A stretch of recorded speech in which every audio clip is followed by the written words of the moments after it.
Madame, Monsieur, bonsoir et merci de nous retrouver sur Cam 4. C'est donc la dernière livraison de la semaine, le temps de la semaine d'activité qui va de lundi à vendredi. Nous sommes le vendredi 26 avril 2013. Voici le sommaire. Sénatorial du 14 avril 2013 dernier, la Cour suprême siégeant comme Conseil constitutionnel vient de rejeter les recours introduits par l'Union démocratique camerounaise en vue de l'annulation du scrutin dans la région de l'Ouest. Par ailleurs, l'Union nationale pour la démocratie et le progrès de Bello Bouba Maïgari a confirmé son désistement dans les régions du Nord, de l'extrême Nord et du littoral par la voix de son secrétaire général Pierre Flambon-Gayap. C'était ce jour même alors que la Cour constitutionnelle vidait ainsi tous les recours introduits par les uns et les autres en vue de l'annulation du scrutin dans certaines parties du pays. Politique d'exploitation de la propriété intellectuelle à présent, le Cameroun en pole position. 2 de ses produits viennent de réussir le test des indications géographiques de l'Organisation africaine de la propriété intellectuelle. Le poivre blanc de Pendja dans la région du Mungo, dans le département du Mungo et le miel du blanc du Nord-Ouest confortent ainsi la mue de l'agriculture camerounaise vers celle dite de seconde génération. L'annonce a été faite au cours des travaux marquant la 13e journée de la propriété intellectuelle célébrée ce jour au groupement interpatronal du Cameroun. C'est dans la capitale économique du pays. Madame, Monsieur, voilà pour le sommaire. Merci de rester et surtout de choisir de vous informer par le biais de notre canal. Ouvrons donc ce journal en faisant un tour du côté de la Cour suprême pour dire que l'instance suprême, donc la juridiction au Cameroun, vient de rejeter les recours introduits par l'UDC, l'Union démocratique camerounaise, en vue de l'annulation du scrutin dans la région de l'Ouest Cameroun. Par ailleurs, l'UNDP, l'Union nationale pour la démocratie et le progrès, a confirmé son désistement dans les régions du Nord, de l'extrême Nord et du littoral par la voix de son secrétaire général, Pierre Flambon-Gayap. Ce dernier a dit devant la Cour constitutionnelle que la décision est politique et elle a été prise en matinée par les instances même dirigeantes de ce parti qui étaient réunies sur la question. Cependant, l'on retient que les débats ont été très houleux sur le cas de la Damawa où l'UNDP avait également introduit des recours pour demander l'annulation même du scrutin dans cette partie du pays. Au final donc, la haute juridiction est attendue pour la proclamation des résultats lundi 29 avril prochain en vue de la mise en place définitive de la haute chambre du Parlement. Ouverture économique, la délégation du consortium MABA fait ses adieux au Cameroun. La délégation conduite par Hassan Ali Bin Ali s'est donc envolée pour Doha ce 26 avril 2013 au terme d'une semaine de visite pleine de promesses soldée par la signature de plusieurs mémorandums d'entente sous la supervision du Premier ministre, chef du gouvernement Philemon Yan. D'une part, il faut également noter cette audience au Palais de l'Unité où la délégation avait été reçue au nom du chef de l'État par le secrétaire général de la présidence de la République, Ferdinand Gongo, d'autre part. Explication, Salmon Foué, Marcel Vondabin, Stéphane Bonjo pour le récit. C'est au détour d'une accolade très chaleureuse, empreinte de convivialité et embaumée d'un parfum d'émotion que le président directeur général du groupe Fadil, Mohamedou Bayero, s'est séparé à l'aéroport international de Simalène de cette délégation d'hommes d'affaires arrivés à Yaoundé sur invitation du gouvernement camerounais. Pour le moins, cette visite ouvre des perspectives économiques prometteuses pour le Cameroun, à en juger le nombre important de mémorandats d'entente signés entre le gouvernement et le consortium ABA qui est, il faut le réitérer, multinational et pluridisciplinaire. Il s'agit d'une démarche qui consacre l'ère des négociations directes entre les parties et qui autorise d'espérer voir une arrivée massive des investissements du groupe au bénéfice du Cameroun et de ses populations. Le groupe ABA se positionne ainsi comme un potentiel partenaire crédible du Cameroun dans la voie balisée par le président de la République pour conduire son pays vers l'émergence à l'horizon 2035. Dans le sillage de cette nouvelle aventure économique, de nombreux emplois directs et indirects sont en perspective dans les domaines de l'habitat, des infrastructures hydrauliques, routières, des télécommunications et bien d'autres. Parlons cette fois de la politique d'exploitation de la propriété intellectuelle. Le Cameroun en pole position. 2 de ses produits viennent de réussir le texte des indications géographiques de l'Organisation africaine de la propriété intellectuelle. Le poivre blanc de Pendja et le miel blanc du Nord-Ouest confortent ainsi la mue de l'agriculture camerounaise vers celle dite de seconde génération. C'est une annonce qui a été faite au cours des travaux marquant la 13e édition de la Journée mondiale de la propriété intellectuelle, dont la célébration, c'était donc aujourd'hui au JICAM, le groupement interpatronal du Cameroun dans la capitale économique du pays. Compte rendu Benoît Dongmo, Stade Mamoudou. Vous avez dit émergence, eh bien, le poivre blanc de Pendja et le miel blanc du Nord-Ouest vous y accompagne. Ces deux produits viennent ainsi de recevoir le sceau de l'Organisation africaine de la propriété intellectuelle OAPI en passant haut les mains devant le test des indications géographiques, entendez, signes évaluatifs et distinctifs des produits uniques d'une localité précise du continent africain. Ce rendez-vous de Douala s'accorde à dire, les experts, n'est qu'un prolongement de la volonté du chef de l'État, son Excellence Paul Biya, a doté le Cameroun d'une agriculture de seconde génération. Aussi, ces travaux de la 13e journée mondiale de la protection de la propriété intellectuelle axés autour de la contribution de la propriété intellectuelle à l'émergence socio-économique du Cameroun, le cas des indications géographiques interviennent au lendemain de la visite d'État du président Biya en Turquie, dont les premiers fruits sont dégustés dans l'extrême nord à Maroua, mieux au lendemain de la visite des Qataris qui succombent au charme d'une nation où la créativité et les potentialités naturelles sont garanties.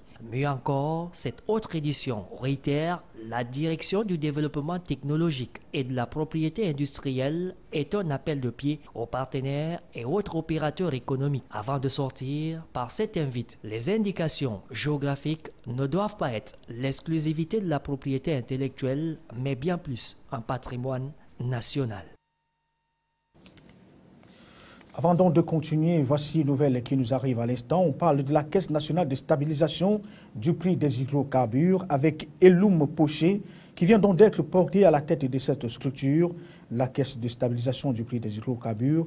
Il faut dire que l'ancien directeur, Ibrahim Talba Mala, avait donc été nommé il y a quelques semaines, il y a quelques mois, à la tête de la SONARA, la Société nationale de raffinage. C'est donc dit que la vacance de poste est finie, ou alors tout simplement achevée, à la tête de la CSPH, la Caisse de stabilisation du prix des hydrocarbures. C'est une information sur laquelle nous reviendrons au cours de nos prochaines éditions d'information. Parlons cette fois de la SASNIM 2013 avec la toute première phase. Et tout ici sera gratuit, c'est en tout cas le slogan qui accompagne la semaine africaine de vaccination couplée à celle d'action de santé et de nutrition infantile et maternelle.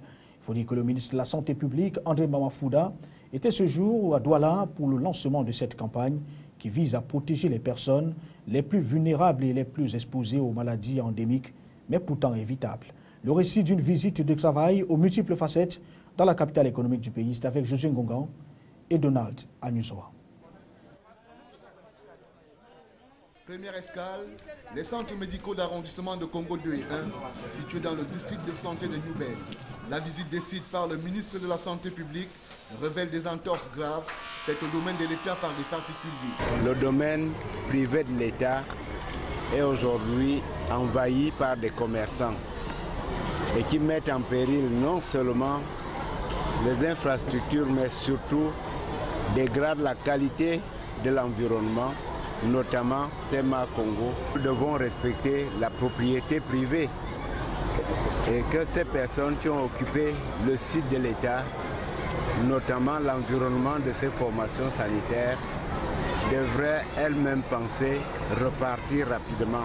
La visite de travail qu'effectue André Mamafouda dans la région du littoral rentre dans le cadre du lancement de la campagne de la Semaine d'action de la santé et de la nutrition infantile et maternelle, couplée à la Semaine mondiale de la vaccination. Cette campagne, qui vise à protéger les personnes les plus vulnérables et les plus exposées aux maladies endémiques et évitables, est une occasion de retenir un protocole d'intervention aux fins de booster les indicateurs de santé. La Semaine d'action de santé et de nutrition infantile et maternelle vise les enfants de moins de 5 ans. Nous sommes également là pour que les jeunes scolaires de moins de 12 ans, 15 ans puissent être déparasités. Je voudrais inviter les femmes enceintes à recevoir leur traitement préventif intermittent, les femmes qui viennent d'accoucher à se rendre dans les lieux de formation sanitaire pour recevoir la vitamine A et surtout donc à tous nos jeunes enfants d'adhérer à cette campagne. La forte délégation que conduit le patron de la santé publique au Cameroun quitte le groupe scolaire Wafou, lieu de lancement de la SASNIM SAF pour l'hôpital général de Douala, où a lieu la cérémonie de clôture des opérations à cœur ouvert menée pendant une semaine par une équipe de médecins belges. Il y avait événements similaires dans la région de l'Est Cameroun et c'est sous le signe de tous unis pour prévenir les infirmités que les femmes enceintes et les enfants de moins de 5 ans ont reçu les premiers vaccins ce 26 avril 2013 des mains du gouverneur de la région Samuel Iva Adibois, qu'accompagnaient toutes les autorités sanitaires de la région du Soleil Levant. Compte rendu, Roméo Tignan et Nesta Teba, Stéphane Bonjo pour le récit. Ce premier vaccin que reçoivent ces enfants des mains du gouverneur de la région de l'Est, Samuel Dieudonné Iva Adibois, et des autres autorités permettra à coup sûr à donner un bon départ de santé pour la croisade lancée en ce jour au Cameroun. Joignant ainsi la communauté mondiale, l'Est s'ouvre considérablement, mais en dépit de tout, bénéficie tant bien que mal du soutien du gouvernement qui œuvre pour la santé maternelle et infantile. Les pouvoirs publics déploient beaucoup de moyens pour que nous puissions essayer de redresser la barre du taux de mortalité de nos mamans, de nos enfants, et que la population ainsi connaisse une certaine croissance soutenue. Le slogan de cette année, sauvons des vies, prévenons des infirmités, vaccinons, en dit long sur les visées de l'opération. Petit détour au centre de santé de Mokolo 1 après la cérémonie de lancement par le gouverneur. Ici, les femmes enceintes et mères d'enfants se sont mobilisées en masse après l'appel du numéro 1 de la région afin de sauver des vies tout en prévenant des infirmités à travers des gestes de vaccination. Dans ce centre est par ricochet un programme élargi de vaccination. Ces stratégies ont été choisies. Objectif, vaincre les maladies endémiques connues telles que la poliomyélite, la tuberculose, le tétanos, pour ne citer que cela. Cette semaine vise à rattraper tous les enfants âgés de 0 à 11 mois dans le cadre des activités de vaccination de routine et également rattraper tous les enfants âgés de plus de 11 mois jusqu'à 5 ans qui n'ont pas complété leur série de vaccination. Pendant cette semaine également, nous devons pouvoir donner de mébénazole pour déparasiter les enfants contre les vers intestinaux aux enfants de plus de 12 mois et jusqu'à 5 ans. Et dans la région de l'Est, nous connaissons actuellement 2 districts qui sont en épidémie de rougeole. Donc c'est l'occasion non seulement de renforcer l'immunité dans les autres districts qui peuvent entrer dans cette vague d'épidémie, mais aussi nous avons organisé une campagne de riposte contre ces rougeoles-là. Il ne reste plus que 4 avant la fin de la semaine africaine de la vaccination et premiers résultats qui parviennent de la délégation régionale de la santé publique de l'Est sont satisfaisants. Restons dans la région du Soleil Levant pour parler cette fois du programme d'appui à la compétitivité agricole avec des agriculteurs et éleveurs de l'Est qui se concertent pour la mise en place d'un partenariat d'échange visant à améliorer leur production. La rencontre relative vient de se tenir dans la salle de conférence du PACA à Bertois sous la houlette de Kodji Amadou, qui n'est rien d'autre que le coordonnateur régional du programme d'appui à la compétitivité agricole dans cette partie du pays. Des précisions, c'est avec Roméo Tignan, Nesta Teba et Divina Pi pour le récit. La rencontre que vient d'organiser le programme d'appui à la compétitivité agricole est un forum d'échange ayant pour objectif de mettre en relation les éleveurs et agriculteurs de la région de l'Est, un partenariat gagnant-gagnant qui leur permettra assurément d'améliorer en qualité et en quantité leur production. L'objectif premier en fait c'est que le PACA finance les OP producteurs de maïs et le PACA finance également des éleveurs qui font dans la filière volaille et dans la filière porc. Et ce forum doit pour objectif de mettre en relation des producteurs de maïs qui ont produit le maïs en respectant l'itinéraire technique compétitif de production de maïs du PACA et des OP qui en demandent, des OP des éleveurs de maïs, de volaille et de porc qui demandent le maïs pour nourrir leur cheptel. Les organisations paysannes qui bénéficient des appuis multiformes du PACA disent être satisfaites du partenariat qui vient d'être noué entre les éleveurs et les agriculteurs. C'est un forum qui va nous permettre non seulement de bien vendre notre produit à juste prix, considérant vraiment la qualité du produit qui est ce que nous mettons sur le marché, parce que c'est un maïs qui a suivi un bon itinéraire technique. Une initiative qui permettra aux éleveurs de s'approvisionner directement auprès des producteurs de maïs, mais également de réduire leurs dépenses quand on sait que pour certains, il leur fallait effectuer des déplacements vers d'autres régions pour s'approvisionner. Allons cette fois dans la partie septentrionale du pays avec Aré Ngaoundéré pour parler de ces Jeux universitaires, avec un tour donc effectué sur le village des Jeux. Il faut dire qu'une fois la nuit tombée ici, la zone épouse beaucoup plus le visage de la rue de la Joie, comme on la voit partout dans les principales métropoles du pays. Voici la photographie de Joseph Moifo, comptée par Apollinaire Zobenbon. Certaines grandes entreprises et institutions ont choisi cette occasion pour faire la promotion de leurs anciens et nouveaux produits. Des hôtesses de circonstances ont été recrutées parmi les étudiants pour les accompagner. Ici, au stand de l'école des sciences et médecine vétérinaire, le visiteur est introduit dans l'univers de la science vétérinaire. Le décor est entretenu par des débits de boissons et jeux de hasard. Vente des gadgets et pop-corn ne sont pas en reste. La musique est diffusée à fond car chaque stand voudrait attirer le plus de monde.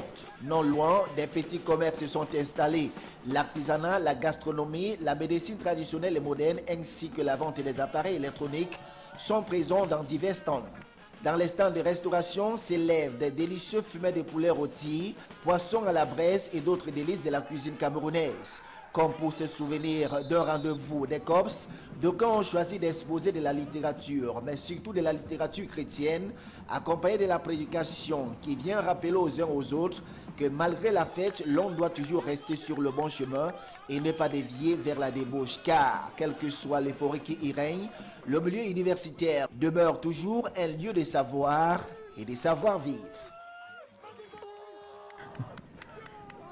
Et à 24 heures donc de la clôture de ces 16e Jeux universitaires, le campus de Ngaoundéré vit les dernières confrontations en sport collectif, lesquelles se déroulent depuis la matinée de ce 26 avril 2013 au campus d'Edan. En attendant donc que les résultats nous parviennent, rappelons que l'Institut national de la jeunesse et des sports occupe la première place au classement général avec 32 médailles, dont 17 en or, 7 en argent et 8 en bronze. Il est suivi de l'Université de Yaoundé 1 avec 10 médailles en or, 8 en argent et 8 en bronze pour un total de 26 médailles.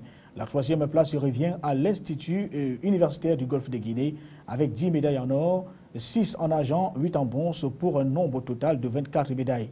L'université haute, c'est-à-dire l'université de Ngaoundéré, se classe au 8e rang avec 22 médailles en or, dont 2 en or, 9 en argent et 11 en bronze.